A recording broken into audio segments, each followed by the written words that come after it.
Yes, one Smurfs Sins video coming up.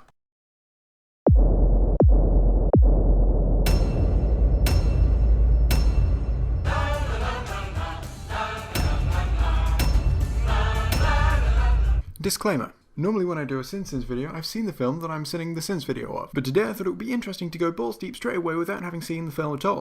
3 apples high. AKA 3 assholes high. You know, I see what you're going for here, with your reoccurring sin of people who eat apples in movies are always the asshole. Except with this one, I kind of feel like you didn't really achieve what you were aiming for. Because, you know, the apples aren't the assholes, the people eating the apples are the assholes. So in this sin, it would appear that what you're suggesting is that anyone in the movie who happens to be eating an apple is actually eating an arsehole. Which, you know, isn't something I'm really looking for in a Smurfs movie. It's only by capturing the little wretches and extracting the happy blue essence that my magic will finally become...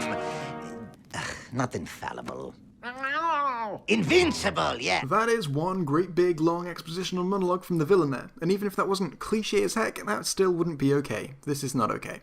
The fact that this real cat is actually supposed to be the same as that CGI laughing cat further illustrates the problem with the CGI laughing cat. Both those cats are CGI, sweetie. Ye gods, Asriel. You're a boy? You know, he really should have known that, since basically all ginger cats are male. Sound the alarm, Crazy!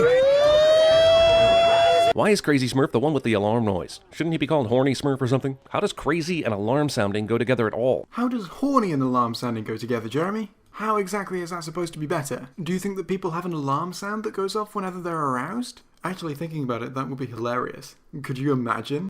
Still, sin. Gargamel is literally on top of these tiny creatures and has a large net, but is able to wrangle exactly 0 of these f***ers. I know he's supposed to be incompetent, but it's almost like he's trying to screw up. No, Jeremy, he is not literally on top of those creatures. He is figuratively on top of those creatures. Oh my Smurf. Where the Smurf are we? Up the Smurfing Creek without a paddle. Smurfy Smurf, Smurf, Smurf, Smurf, Smurf and my Smurf Smurf, you lazy ass one joke movie. I have no problem with the sin here and I'm not going to sin it, but what I would like to do is edit it so it's like a conversation, because I think that would be fun. Smurfy Smurf, Smurf, Smurf? Smurf, Smurf. Smurf, Smurf, Smurf, Smurf. Smurf and my Smurf Smurf. Smurf, Smurf, Smurf. Smurf and my Smurf Smurf. Smurfy Smurf, Smurf and my Smurf Smurf. Smurfy Smurf, Smurf and my Smurf Smurf. Smurf. Your language has the word squanch in it a lot. Your 5-year-old probably loved this movie, but you know what? F*** your 5-year-old. That is not good advice. Right now I'm using Google.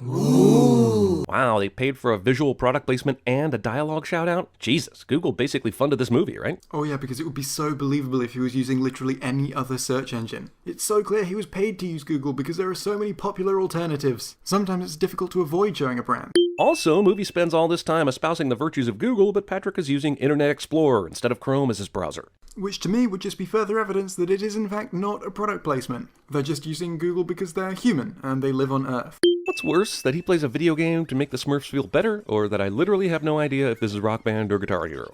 Well, first of all, I'm absolutely sure that knowing whether this game is Rock Band or Guitar Hero is an absolutely integral part of this movie's plot. So I can absolutely understand why not knowing would be a problem.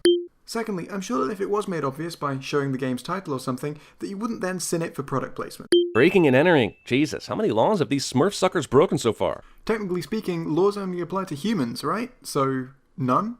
They didn't break any laws. This movie wanted a Walking Tough as a group scene, and it somehow decided to go with Back in Black as the underneath song. Maybe Blue by Leanne Rimes is too slow. Maybe I'm Blue by Eiffel 65 is too fast. But if you're telling me there are 0 rock songs with the word blue in the title that go well under a badass hero walk scene, then you are lying! Because if there's anything that this movie desperately needs, it's more references to Smurfy-like things like the colour blue. You know, I like this movie, but I just don't think that we're reminded enough that it's a Smurf movie. About the Smurfs. Smurf. Smurf. Well, which movie are they ripping off here? Final Destination? Let's go with that, just because I don't want to take the time to list out all the other movies where this happens. Maybe it happens in lots of movies because people getting hit by buses is a thing that happens in real life too, and therefore isn't ripped off from anything.